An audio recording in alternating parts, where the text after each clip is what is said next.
Bonjour.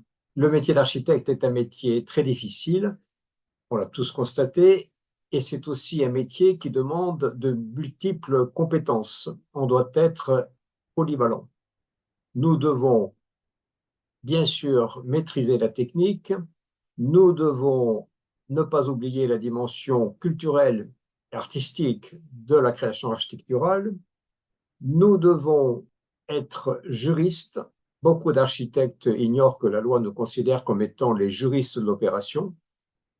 Nous devons bien sûr aussi manager des équipes d'artisans, par exemple, et nous devons maîtriser la relation client. Nous n'avons pas de clientèle captive, contrainte comme d'autres professions réglementées, et c'est donc une compétence incontournable si on veut exercer notre métier. Ces multiples compétences ne sont pas toutes apprises à l'école d'architecture et parmi elles, la relation client est probablement la plus ignorée.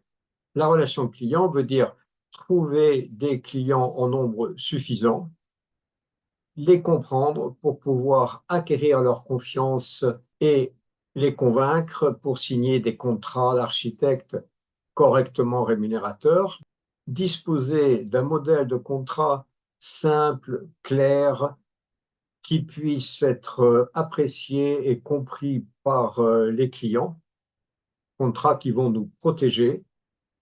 Et dernier point très important, nous devons tout de suite, dès les premières minutes, prendre l'ascendant sur le client de façon à ce qu'il nous place à la tête de l'opération, que nous soyons le maître d'œuvre. D'ailleurs, dans l'intérêt bien compris du client, à la fois pour la conception et pour la bonne réalisation du chantier. Tout s'apprend. La formation relation client se déroulera en ligne du 17 au 20 septembre prochain et nous y verrons concrètement comment faire. Je m'attache dans toutes mes formations à être très concret, très pratique, de manière à ce qu'à dès l'issue de la formation, les architectes soient totalement opérationnels et qu'ils aient acquis un savoir-faire bien au-delà d'un savoir théorique. Ainsi, il y aura des exercices, des jeux de rôle, des mises en situation, de manière à ce que vous puissiez exercer vraiment tout ce qui a été vu dans la formation. C'est d'ailleurs l'objectif de toute formation, qui est d'apprendre un savoir-faire et non pas se contenter d'un savoir théorique. Pour ce savoir théorique, acheter un bouquin suffirait en fait.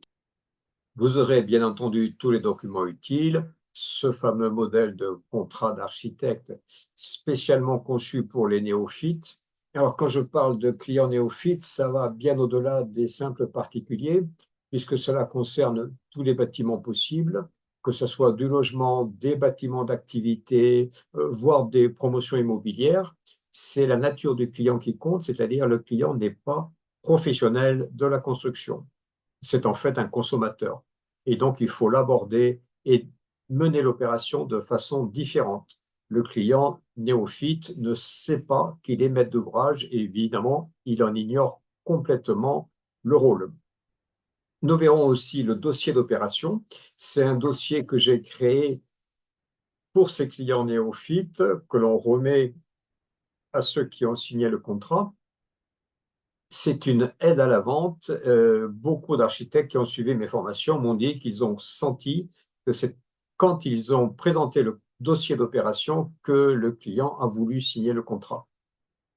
Le prix de la formation est de 500 € hors taxe pour les 4 matinées, soit 600 € TTC.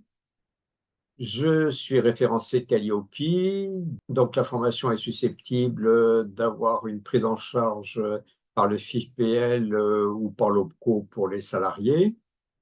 En cas de difficulté de trésorerie, je peux bien sûr décaler l'encaissement du chèque car on connaît les revenus très aléatoires des architectes. Toutes les modalités pratiques et pour s'inscrire et pour avoir les informations nécessaires sont sur mon site espagno-formation au pluriel.com. N'hésitez pas à me contacter si vous aviez des questions. et à bientôt, j'espère, dans cette formation ou une des suivantes.